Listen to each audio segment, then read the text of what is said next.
queridos internautas, sejam muito bem-vindos ao canal Centro Espírita Jesus de Nazaré. Hoje nós estudaremos o Evangelho segundo o Espiritismo. E antes do nosso estudo, eu gostaria de passar a programação semanal da casa. Toda segunda-feira, às 19 horas, nós temos Palavras de Vida Eterna. Toda terça, também às 19, palestra livre.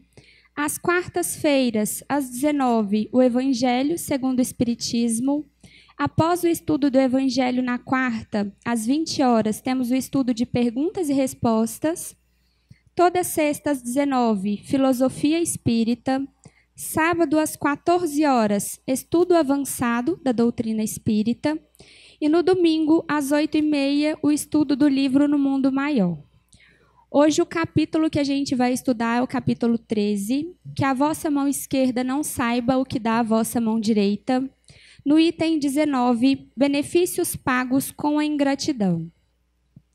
Que pensar das pessoas que, tendo seus benefícios sido pagos com a ingratidão, não fazem mais o bem com medo de reencontrar ingratos? Essas pessoas têm mais de egoísmo do que de caridade, porque não fazer o bem, senão para dele receber sinais de reconhecimento, é não fazê-lo com desinteresse. E o benefício desinteressado é o único agradável a Deus. Também são orgulhosas, porque se comprazem na humildade do beneficiado, que vem depositar reconhecimento aos seus pés. Aquele que procura na terra a recompensa do bem que faz, não a receberá no céu. Mas Deus terá em conta aquele que não a procura na terra. É preciso sempre ajudar os fracos, mesmo sabendo de antemão que aqueles a quem se faz o bem não estarão contentes. Sabei que se aquele a quem prestais serviço esquece o benefício, Deus vos terá mais em conta do que se estivesseis já recompensados pelo reconhecimento do beneficiado. Deus permite que sejais pagos muitas vezes com a ingratidão, para experimentar vossa perseverança em fazer o bem. E sabeis, aliás, se esse benefício é esquecido no momento, não dará mais tarde bons frutos. Estais certos, ao contrário, que é uma semente que germinará com o tempo. Infelizmente, não vedes sempre senão o presente. Trabalhais para vós, e não tendo em vista os outros. Os benefícios acabam por abrandar os corações mais endurecidos. Eles podem ser menosprezados neste mundo, mas quando o espírito se desembaraçar de seu envoltório carnal, lembrar-se-á, e esta lembrança será seu castigo. Então lamentará sua ingratidão e quererá reparar sua falta, pagar sua dívida noutra existência, frequentemente aceitando mesmo uma vida de devotamento para com seu benfeitor.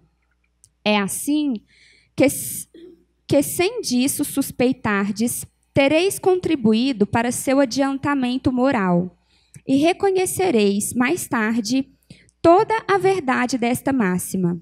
Um benefício jamais se perde, mas tereis também trabalhado para vós, porque tereis o mérito de haver feito o bem com desinteresse, e sem vos deixar desencorajar pelas decepções.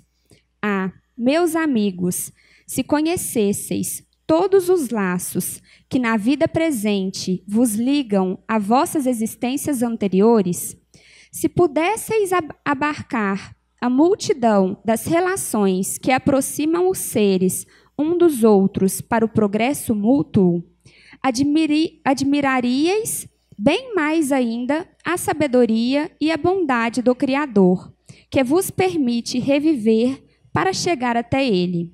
Guia Protetor, Sens, 1862. E agora o item 20, beneficência exclusiva. A beneficência é bem mais entendida quando exclusivamente praticada entre as pessoas da mesma opinião, da mesma crença ou do mesmo partido? Não. É, sobretudo, o espírito de seita e de partido que é preciso abolir, porque todos os homens são irmãos. O verdadeiro cristão não vê senão irmãos nos semelhantes. E antes de socorrer aquele que está na necessidade, não consulta nem sua crença, nem sua opinião, no que quer que seja. Seguiria ele o preceito de Jesus Cristo, que diz para amar mesmo os inimigos, se repelisse um infeliz para ter este uma outra fé que não a sua?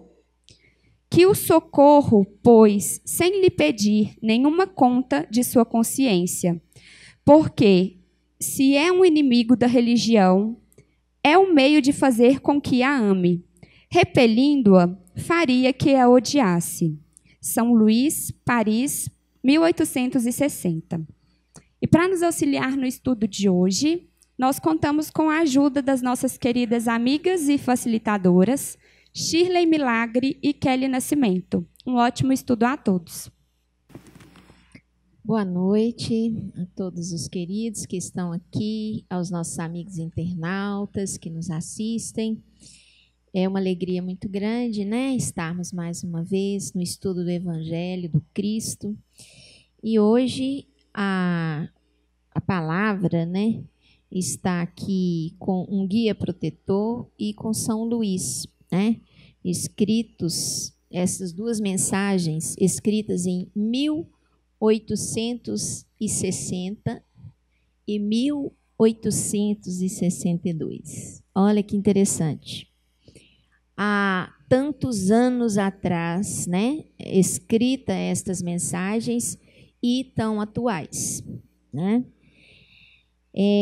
Então, a gente gostaria de iniciar pelo primeiro item, benefícios pagos com a ingratidão. Bom, a primeira coisa que este guia protetor aborda é exatamente a condição, muitas vezes, que a gente coloca para a prática da caridade. Eu vou ajudar, mas se fulano mudar de vida, se fulano se tornar isso, eu ajudo, mas se fulano fizer aquilo, né? Em outras situações, quando a gente não coloca a condição, né, para a gente ajudar, auxiliar dentro das nossas condições, dentro dos nossos limites, né? Muitas vezes a gente guarda dentro de si mesmo o desejo de ser reconhecido como uma pessoa de bem, uma pessoa caridosa. E essa necessidade que cresce dentro de nós, esse interesse, né, em ser reconhecido como um homem bom e generoso, nada tem a ver com amor, mas tem a ver com vaidade, né, com orgulho, né, com essa necessidade de autoafirmação, de nós nos sentirmos pessoas valorizadas e melhores, muitas vezes, do que aquele próprio que a gente está ali estendendo a mão, né? Então, nós precisamos exercer uma vigilância muito grande sobre o nosso ego, porque muitas vezes nós deixamos de desenvolver em nós o amor verdadeiro, porque nós sucumbimos às exigências do nosso ego, né? E uma das exigências do nosso ego é exatamente isso, é a autoafirmação, é se sentir, vamos dizer assim, com algum grau de poder naquele momento, né? É se sentir com algum grau de superioridade naquele momento para auxiliar. E não deveria ser assim, né? Mais importante que o ato de ajudar É o sentimento que move o ato de ajudar. Esse é a essência do ato de ajudar, né? A essência. E se nós formos lá no Livro dos Espíritos, no capítulo que trata da perfeição moral, na pergunta 893, eu anoto, gente, porque eu não guardo nada de cor. Tem muita gente que dá conta, eu não dou conta, não. Então, eu anotei, 893, tá? Lá nessa pergunta, o Espírito de verdade responde, né? Quando Kardec pergunta qual que é a mais sublime virtude, né, da criatura que ela pode desenvolver, né? E ele responde lá que a sublime virtude, a maior virtude, na verdade, consiste no sacrifício do interesse pessoal, né, para o bem do próximo. Ou seja, uma frase curta, simples, né, e que resume muito essa questão do nosso sentimento, do que nos move a ajudar, né? E o quanto nós temos que fazer uma vigilância sobre esse interesse que está na ponta lá do iceberg, está mergulhado lá embaixo, né? E que muitas vezes não é o verdadeiro amor, a verdadeira atitude desinteressada. Porque a criatura que tem uma atitude desinteressada, ela não vai, em momento nenhum, colocar como condição para auxiliar o reconhecimento e a gratidão do outro. Isso não importa para ela. Se aquele que é ajudado não muda de vida, não é uma pessoa diferente, não larga o vício, continua fazendo isso, continua fazendo aquilo. Ora, isso é uma dificuldade que a criatura tem e que ela vai ter que vencer ela com o Criador, né?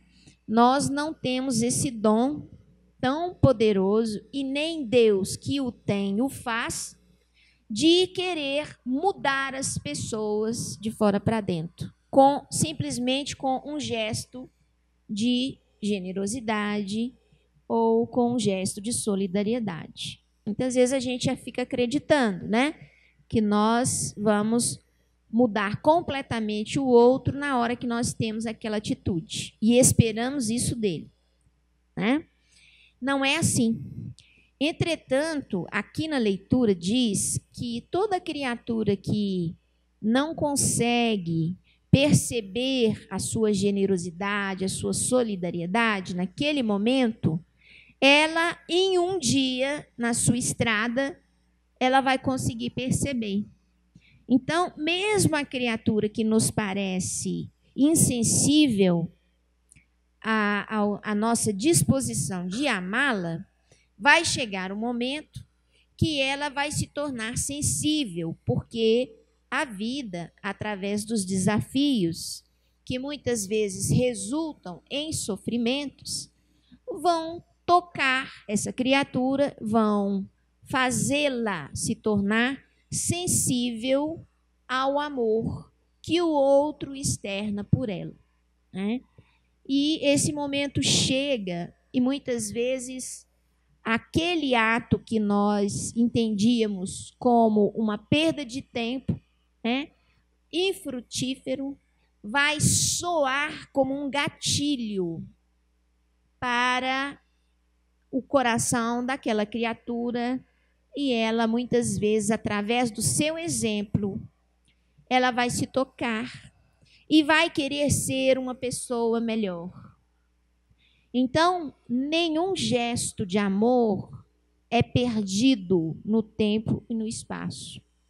Ele vai ser, em dado momento, recuperado pela criatura que é por ele beneficiado. Nós temos que fazer é ter vigilância sobre o nosso orgulho, porque ele muitas vezes é alimentado pela vaidade. E muitas vezes, nessa condição em que você, naquele momento, apresenta recursos, eu diria, em abundância, em relação àquele outro e que você pode externar esse recurso a este outro, isso, nesse momento, pode acentuar, né, a nossa vaidade e a nossa vaidade alimentar o nosso orgulho. Então, a própria leitura diz, a ingratidão, ela testa a nossa capacidade de amar, a nossa perseverança no bem.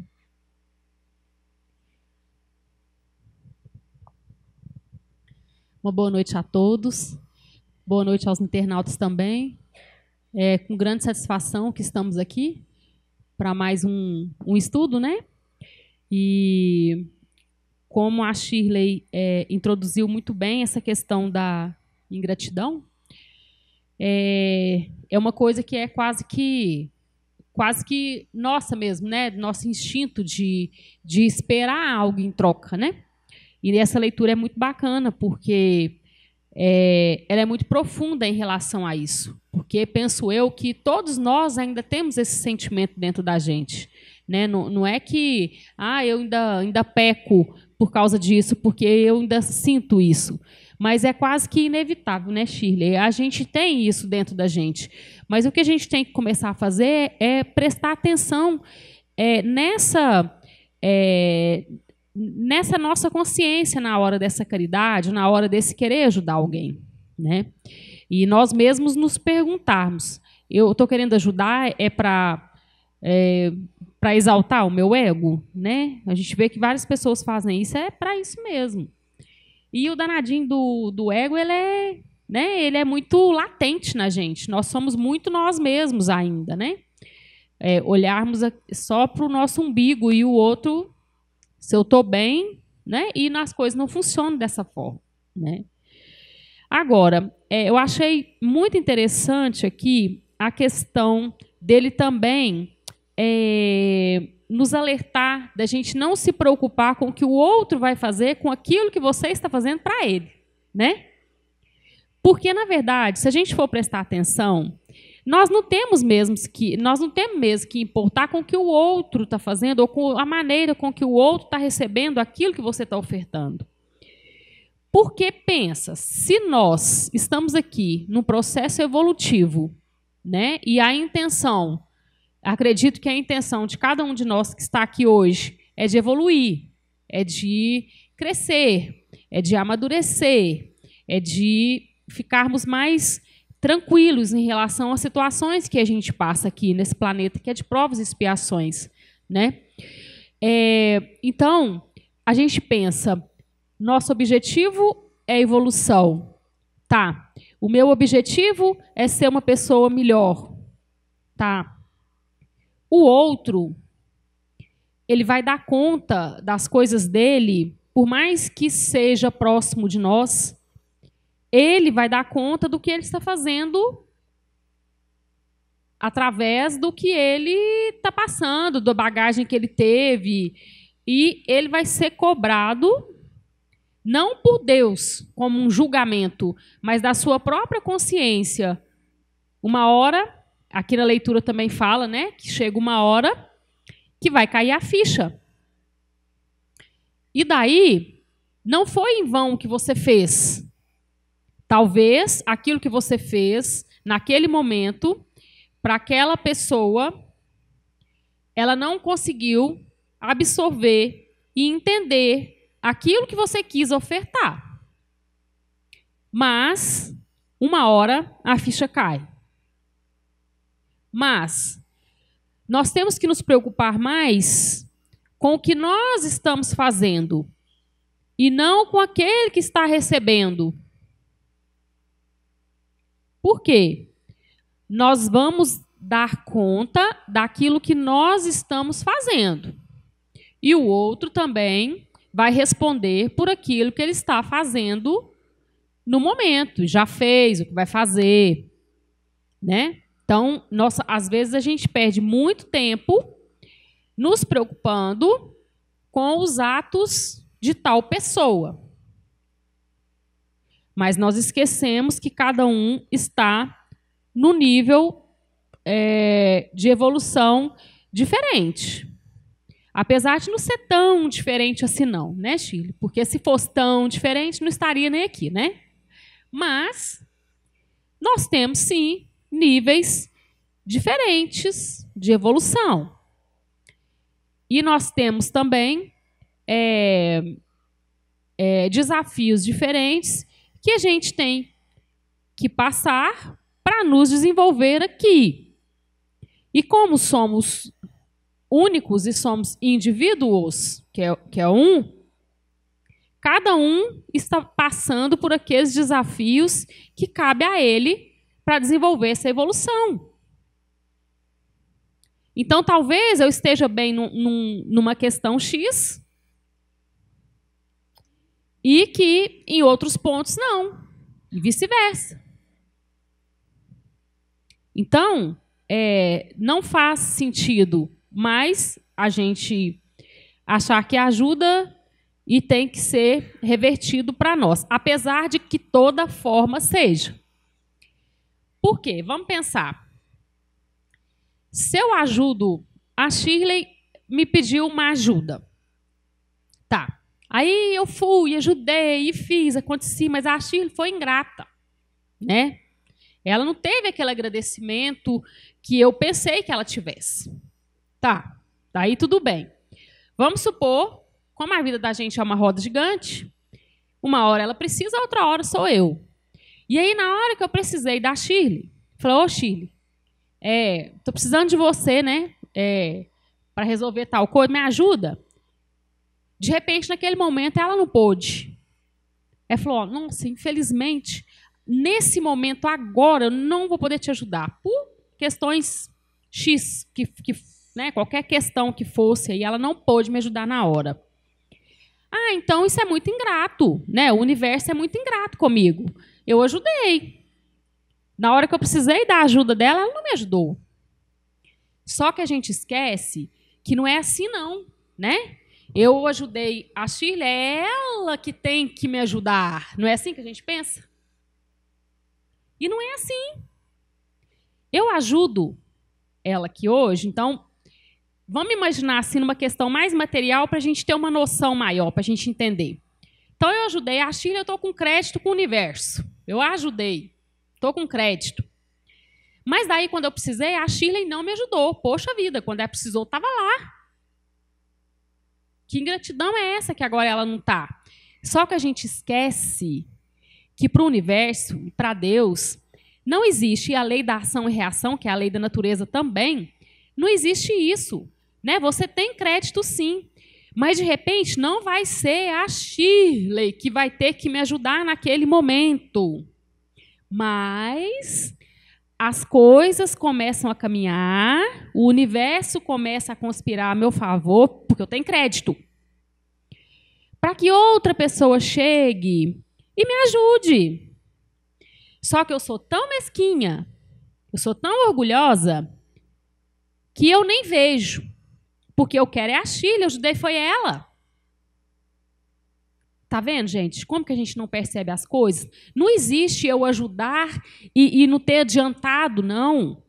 Talvez não adiantou naquele momento para aquela pessoa. Nós temos prova disso.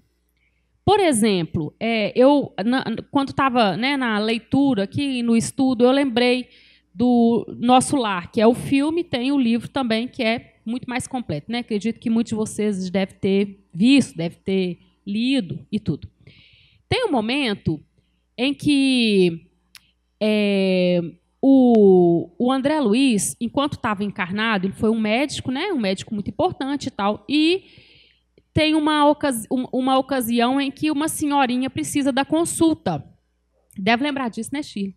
A senhorinha precisa da consulta, mas ela não tem o dinheiro para pagar. Então, ele, né, assim, na correria, atende um, atende outro e tal, e a senhorinha foi ficando. Né? Aí a secretária, mas você vai atender e tal? Ah, então, né, manda ela e tal. Vou atender. Com aquela, assim, má vontade, né? Tá cansado, final do dia, não, manda ela, então, vou atender. Aí entrou. E aí ele atendeu a senhora, normal e tal, tudo bem. E a partir disso, essa senhora, ela fazia preces todos os dias para ele, porque foi importante para ela a consulta que ela teve com ele, mesmo sendo dessa forma. Tá vendo como que a gente embanana às vezes as coisas, né? E às vezes a gente faz também e achando que não tem recompensa, né? E daí, quando ele chega no plano espiritual, no filme, né, mostra ela acenando para ele e tal, lembra? É bem engraçado. Ela acenando para ele, né? Quem será, né? Quem será essa senhora? Aí ela fala com ele: eu sou aquela senhorinha que você atendeu, que você não me cobrou, né? A importância que ela deu para isso. Ele me atendeu, ele não me cobrou, ele me ajudou, ele me deu uma consulta de graça. E daí ele foi ver a importância que teve dele ter feito essa consulta. Ele devia ter feito umas 1000 no dia, mas essa consulta que ele fez e que ele não cobrou, né? Ele recebeu essa prece dessa senhorinha, né? Todos os dias. Energia boa que vinha dela. Então, tá vendo como que é muito mais que isso? É muito mais do que o que a gente vive aqui, o que a gente vê e o que a gente percebe. Nós temos que começar a ver a mais que isso, né? A perceber que aqui não é só matéria. E que esse tempo que a gente passa aqui não é só isso. Eu nasci, vou fazer 1, 2, 3 anos e tal, vou morrer com 70, com 100, sei lá, né? Hoje a gente está vivendo mais. Só com essa passagem aqui, sabe? A lei da ação e reação, ela não falha, gente. Ela não falha. Nós temos que acreditar nela. Muitas vezes a gente anda desacreditados, né? Aqui na leitura, até a gente olha assim por uma falta da fé também, né? Desacreditados, puxa vida, a gente é ensinado a ajudar e tal, e eu ajudo e não recebo nada em troca.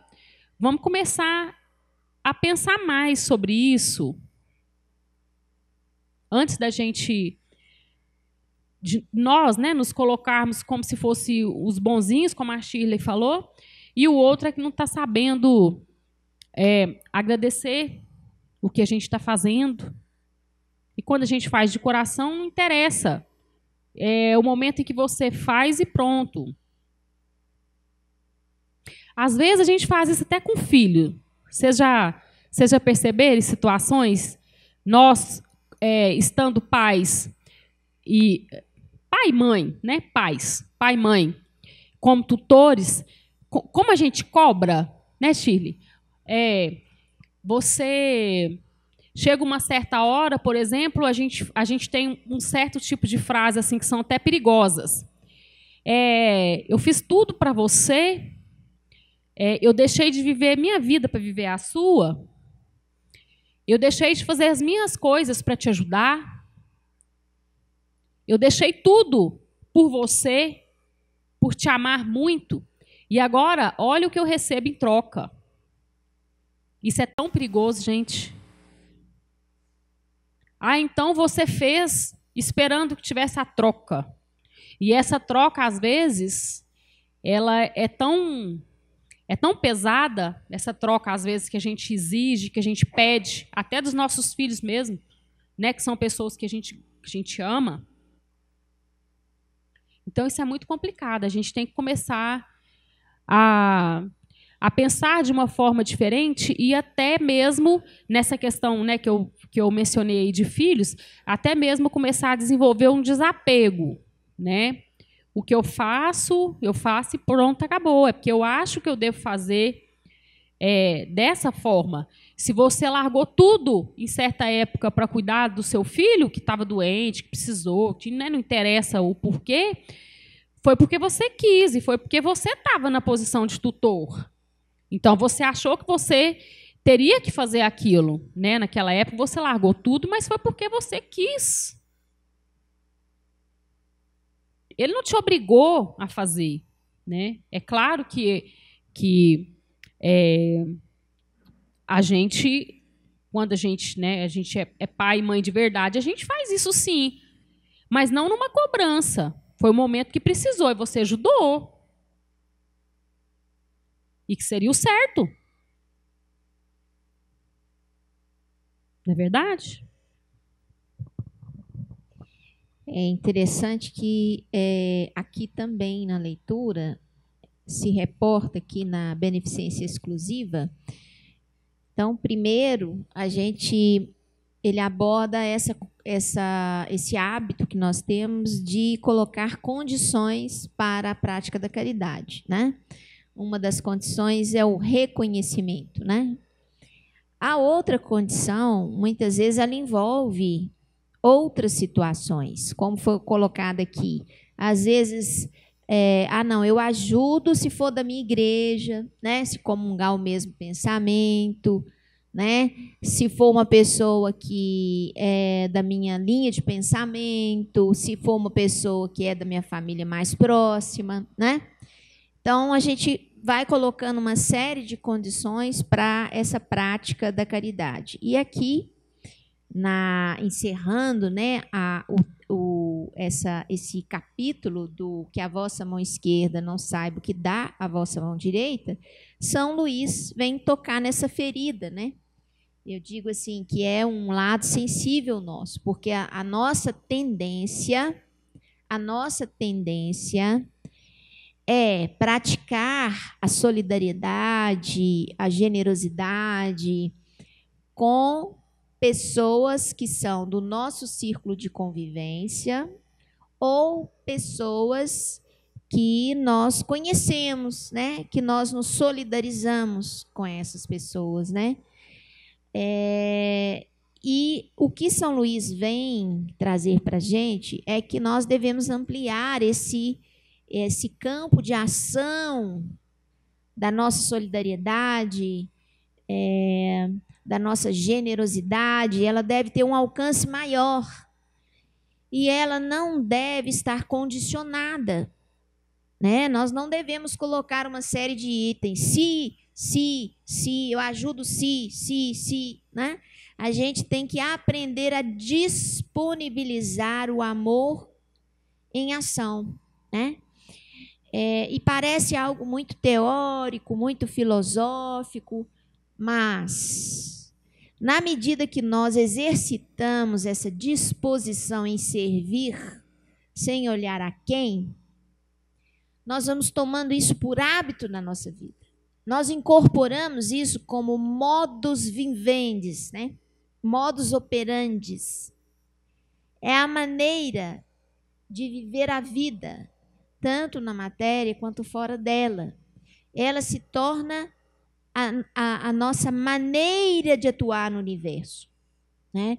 Tudo é aprendizado, né? Nós, quando somos criados simples e ignorantes, nós não sabemos amar. Nós temos que aprender. E o aprender a amar é um exercício contínuo, diário, de servir ao bem, nas pequenas coisas. Não é fazer grandes coisas, né? Alguns espíritos que vêm com missões, esses movimentam grandes coisas. Mas nós, que somos simples e que estamos na nossa caminhada ainda introdutória, né, no nosso progresso espiritual, nós temos que nos ater nas coisas simples, nos momentos pequenos, sutis, e aprender a servir. Porque servir é uma semente que a gente planta. E é uma semente que plantada, em um dado momento, ela germina. E quando germina, ela cresce. E quando cresce, floresce. Né? E quando floresce, ela transforma o cenário. Né? Ela muda. Ela causa grandes mudanças na intimidade daquela alma que recebeu o gesto simples de amor que a gente disponibiliza. os laços entre as almas, eles se estendem ao longo dos séculos. E nada é por acaso. Aliás, acaso é uma palavra criada por nós para explicar uma coisa que a gente não consegue explicar. Aí a gente chama de por acaso, né? Ah, é o acaso, né? Então, nada é por acaso. E a dificuldade nossa é ter a humildade de aceitar que existe uma inteligência suprema capaz de tornar todos os momentos de significado, momentos que têm razões que a nossa razão muitas vezes desconhece, né? Então, tudo que ocorre, e Jesus deixou isso muito claro para a gente, que Deus, em essa inteligência suprema, infinita sabedoria, sabe de tudo, é onisciente e onipresente, porque não cai uma folha de uma árvore sem que ele o saiba. Essa é a fala do Cristo, ninguém inventou isso, né? E que o Pai, se ele protege e alimenta, né, os pássaros que não trabalham, vamos dizer assim, para se sustentar, para ter o seu alimento, que dirá o que a divina providência pode fazer em favor da criatura humana, que é a centelha divina, que está um pouco mais avançado que a alma que está dormente nos animais, né? Então, a gente tem que lembrar que tudo concorre para a harmonia e para que o amor prevaleça. Tudo concorre para isto. E os grandes desafios que nos surgem para testar-nos, né? Para nos mostrar a fronteira do nosso progresso, para nos mostrar onde estamos. Às vezes nós achamos que somos generosos. Aí surge uma situação e essa situação nos mostra que nós precisamos trabalhar mais essa generosidade, que não está tão assim não, né? Que nós estamos precisando trabalhar um pouquinho mais isso.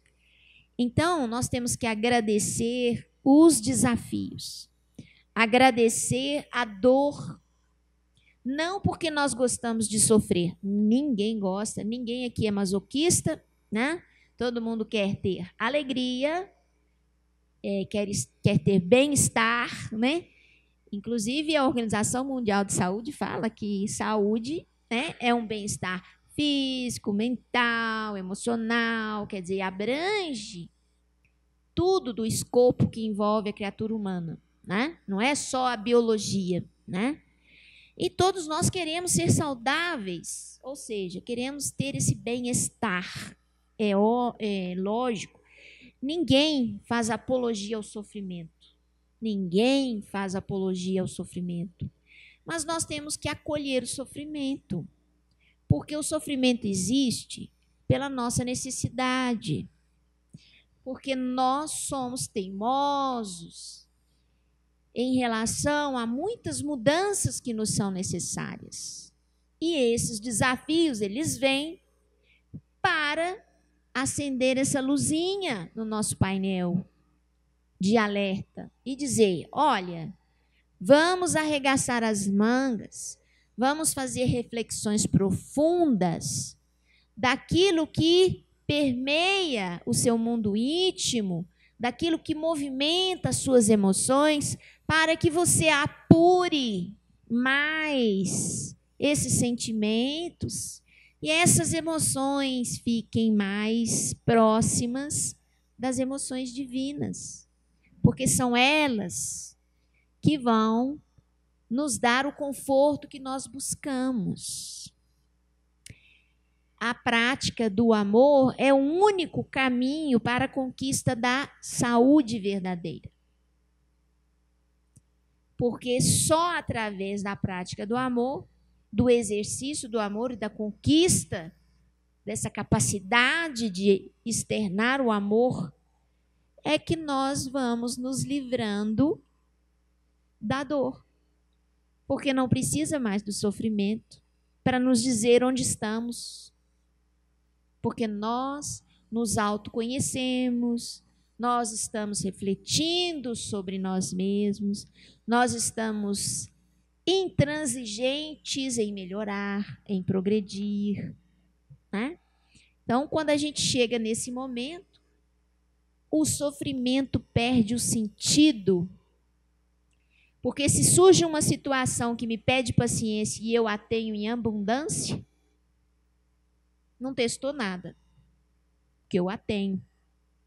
Se surge uma situação que me pede coragem e eu a tenho em abundância, não é sofrimento, não é dor, porque me pediu coragem e eu a tenho. A grande dificuldade é quando o desafio nos pede algo que nós não temos. Aí nós sofremos. Então, essa dor, esse sofrimento, esse desafio, na verdade, no fundo, só existe porque nós estamos nesse estágio. E é por isso que o mundo de regeneração, que tanto se fala, ele vem por aí. E o que é a regeneração? É exatamente você colocar o pezinho naquele mundo que não vai ficar te testando toda hora, o tempo todo. Por quê? Porque você não precisa ser testado. Você consegue atravessar muito bem os momentos que te pedem paciência, os momentos que te pedem perseverança, os momentos que te pedem fé, os momentos que te pedem coragem, ousadia, confiança em Deus, tranquilamente. Então, não precisa nem deles existirem mais, porque você já funciona de acordo com a harmonia que o universo pede. Você está entrando em sintonia com o Criador. E esses são os mundos felizes, né? Por que não tem sofrimento nos mundos felizes? Porque as almas fizeram as conquistas necessárias. E quando elas vêm no mundo de prova e expiação, elas não vêm para passar por prova e expiação, elas vêm como missionárias. E aceitam a dor aqui não como um teste. E nem precisam. Elas aceitam a dor como missão. Coisa que nós ainda não conseguimos nem conceber. Porque nós passamos muitas vezes a vida inteira correndo atrás de tudo que nos tire sofrimento. Nós queremos aliviar os nossos sofrimentos, mas não pensar sobre eles. Né? Bom, eu encerro aqui a minha fala, agradeço o coração de vocês com essas boas vibrações, aos nossos internautas, deixando a todos um abraço carinhoso, um desejo de um Natal de muita reflexão, de muita alegria. Temos que agradecer muito ao Pai de podermos estar reunidos com nossas famílias, né? Graças a Deus. Eu acho que agora nós temos condições de estar juntos, né? Novamente, passamos aí 2 anos afastados, né? Das nossas famílias, mas agora parece que vamos ter essa misericórdia divina de estarmos vivenciando esse momento juntos. E é o que nós desejamos, junto com a Casa Espírita Jesus de Nazaré, a todos vocês um Natal de muita paz e de muita harmonia. Kelly. Então, gente, para a gente encerrar, né, esse pedacinho aqui, que é o item 20, né, beneficência exclusiva, é bem interessante também a questão que a Shirley abordou.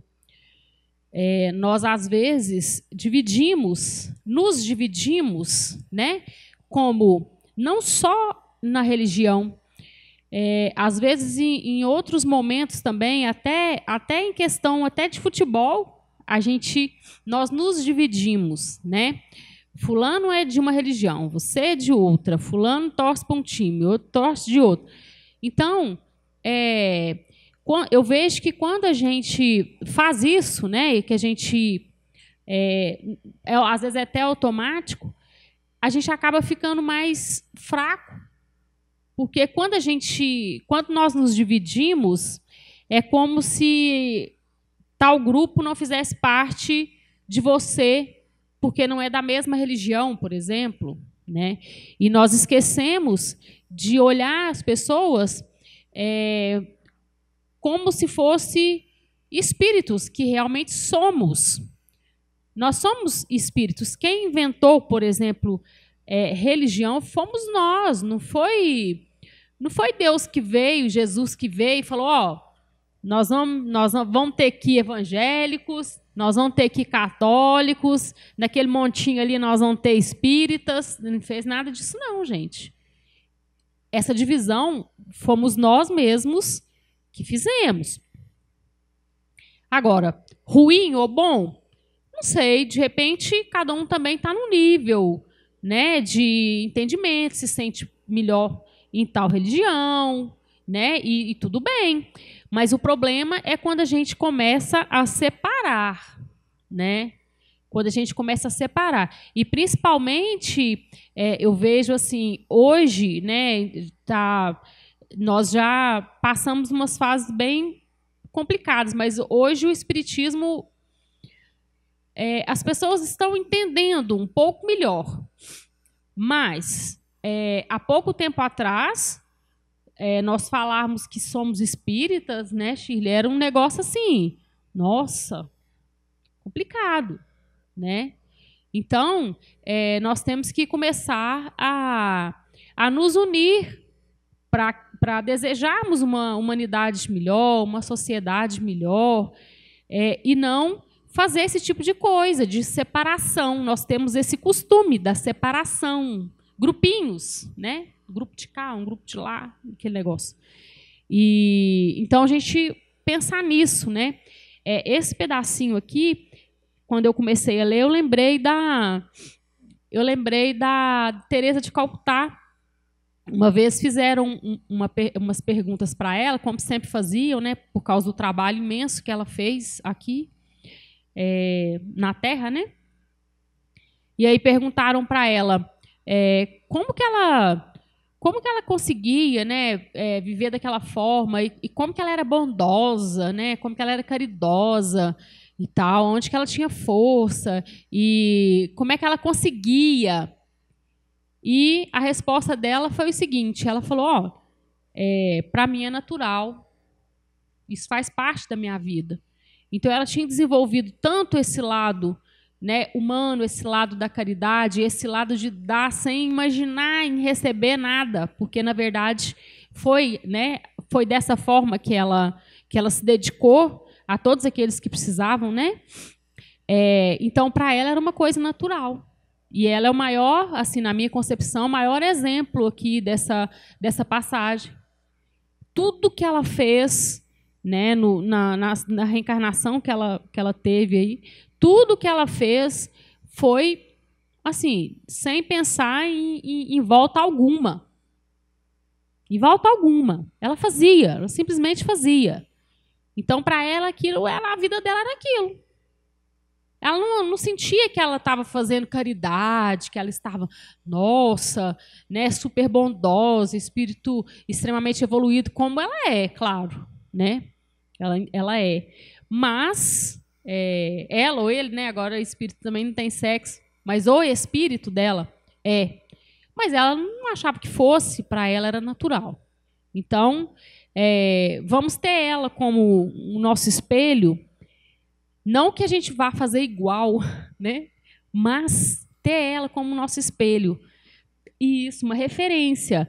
Toda vez que a gente pensar nessa volta, que às vezes é automático, a nossa consciência já pensar e já bolar, né? E já imaginar essa volta, nós lembrarmos dela, né? O tanto que ela fez sem esperar nada em troca, né? Ô, gente, então nós vamos encerrar, né, a nossa reunião de hoje. Eu agradeço muito vocês, agradeço a Shirley também, que fez parte da mesa hoje. E deixem as suas perguntas aí para a gente trazer para cá, né, no Perguntas e Respostas. E um grande abraço a todos vocês.